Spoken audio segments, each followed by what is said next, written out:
Smiles and singing, something we didn't expect to find in the slums of Cebu City, where chasing bubbles is a fleeting moment to be a kid before hunger calls them back to reality. It's a hunt to find their next meal. Many on their own, under the blazing sun. A lot of garbage, but since a lot of houses being built now. It was a sight our cameras almost couldn't capture. We needed a guide to take us deep into Anayawan, past the stench seeping onto the streets, where money is scarce and desperation is the driving force of survival. This is where our walk ends, mountains of garbage and the scavengers picking through it, looking for food among the flies and rotting bags of filth. It's a painful rite of passage for children. Families slip through this hole in the fence every day to survive. Our guide, Mary Lou Candido, remembers wrapping food in paper and then burning it to kill bacteria before eating it, living off Cebu City's trash until she was 12 years old. Now she comes back to check on the neighborhood children. Marilu says a good day scavenging for hours to find plastic bottles and recyclables netted just $2. So exactly where are your donations going? Convoy of Hope uses part of that money to feed more than 100 children here in Anayawan. And the cost, roughly $10 per month per child. When you walk into a setting like the barangay that we were in today and you see the way these people live, part of your heart stays there when you leave, and you never forget it. Convoy of Hope feeds tens of thousands of children in the Philippines. Your donations provide a hot meal every day, a simple serving of fortified rice, and full bellies mean better studying in school. But starvation isn't the only threat. Convoy's work with local churches has become a force to fight another danger: prostitution and child sex trafficking. By us coming in and helping them and establishing this children's feeding program, it has given them the open door with the local government to come in and help rescue some of these girls from sexual predators. In this area before, Ami Labajo is that lifeline, a mentor for young girls living in the landfill. Illegal drugs is very rampant. When someone comes to them, like offer them money or something, so since sometimes they get tired of like scavenging.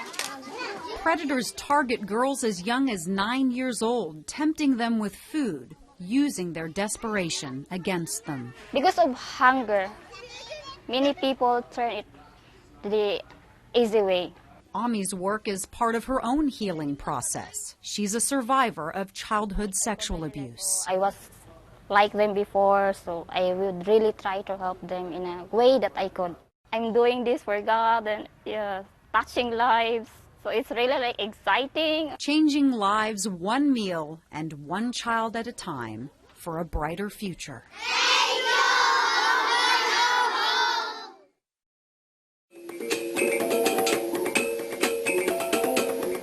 Malapascua Island, one of more than 7,000 islands in the Philippines. It's a paradise of white sand beaches and bright blue water. That all changed on November 8th, 2013.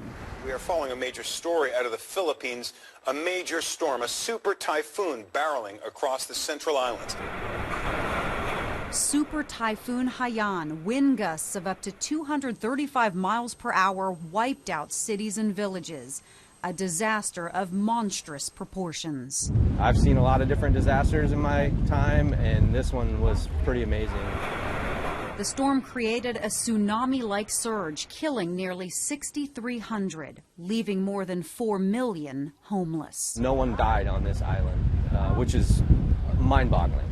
The scene when we showed up here was just devastation, complete destruction. Typhoon Haiyan barreled ashore, setting its sights on Malapascua Island, blasting boats out of the water. The monster storm wiped out more than 90% of the fishing industry boats.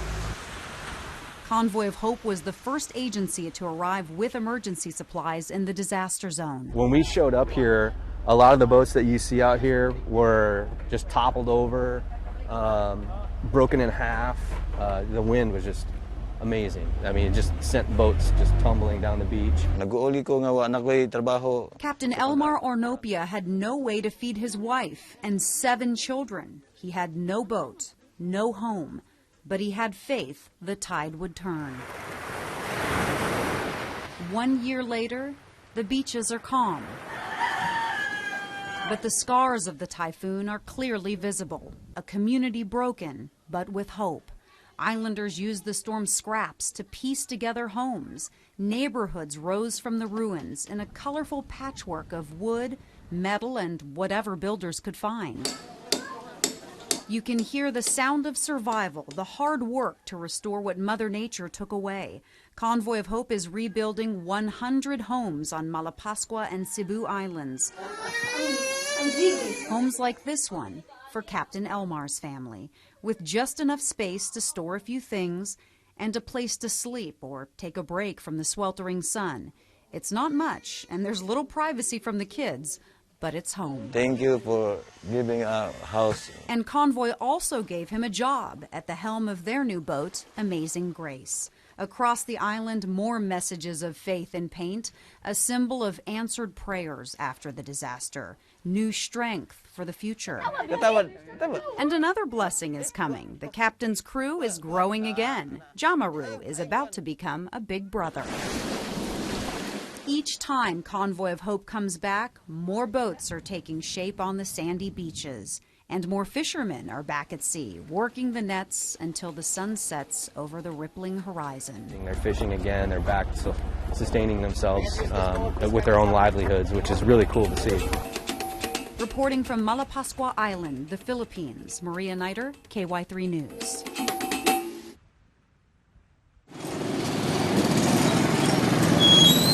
Traffic is always backed up in the heart of Lucena, home of Convoy of Hope's headquarters in the Philippines.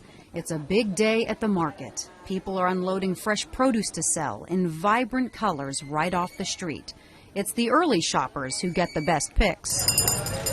Fresh food from the garden up for grabs, and just a block away, the slums, where squatters have moved onto city property.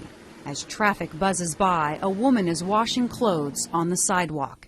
Children are naked, and even with so little, a smile from one mother getting buckets of water. Down the street at the marketplace, food as far as the eye can see. The strong smell of meat hangs in the air, and piles of fish ready to sell. This is Honey Lee Rinconada's new life. The 25-year-old was part of the first class to graduate from Convoy of Hope's new business program. So bilang isang nan, my heart is overflowing with joy because now I can help my husband, not just with our bills, but also provide for my kids things that they want. A year ago, she was only making $2.50 a day. Now her income is enough to build a new home and keep her 4 children in school. Life outside the city is less hectic and quiet. Chores are different, like getting a workout at the well to get water. Before, we used to wake up early and I'd have to find somebody to borrow money from so we can have food to eat. Janet Reyes has 10 kids to feed. Watching their mother weep while talking about their hardships is tough to bear. They don't have education, they don't have jobs, they don't have ways to provide for their family, but they have ambition, they have that spark of hope. Today, Janet isn't begging. She's her own boss. Her family is running a growing poultry operation. My sons help me take care of the chickens. They clean the coop, they help refill the feed and the water. Life here is simple. Little is taken for granted. For these mothers, the education has lifted a great burden off their shoulders. The fear of failure is apparent. The threat of sickness and starvation, no longer a daily heaviness on their hearts. This ministry has been an answered prayer. I've been praying about this even before that the Lord will provide me a mode of income. Now the family's nest egg is growing. A mother's tears of joy, a mission of hope fulfilled. Maria Niter, KY3 News.